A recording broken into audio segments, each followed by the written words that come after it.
एक बार पुरी के मंदिर में भगवान जगन्नाथ के लिए महाभोग बन रहा था।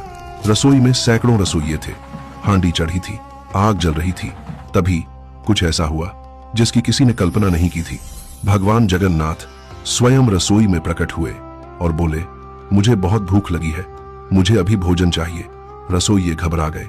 महाभोग बनने में अभी समय था, किसी की हिम्मत नहीं हो रही थी कुछ कहने की।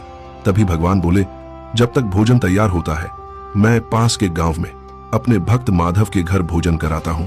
यह कहकर भगवान वहां से चले गए। गांव में माधव नाम का एक गरीब किसान रहता था। उसके घर न सोना था न चांदी, बस एक मिट्टी की हांडी और उसमें साधारण खिचड़ी। उसी समय एक साधु उसके दरवाजे पर आए। साधु बोले, बेटा बहुत भूख लगी है, क्या कुछ खाने को मिलेगा? माधव ने बिना सोचे अपनी खिचड़ी उतारी और पूरी श्रद्धा से साधु को परोस दी। साधु ने प्रेम से खिचड़ी खाई, फिर मुस्कुराकर बोले, माधव तुम्हारा यह भोजन मेरे महाभोग से भी अधिक प्रिय है। यह कहकर साधु अंतर्धान हो गए। उधर मंदिर में महाभोग तैयार हो चुका था।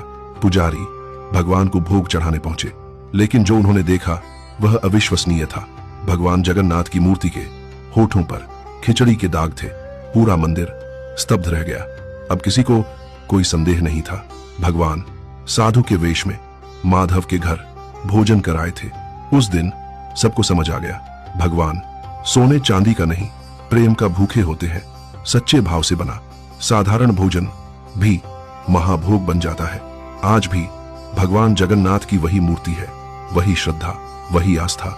अगर आप मानते हैं कि भगवान भोग नहीं भाव देखते हैं तो कमेंट में जय जगन्नाथ जरूर लिखें।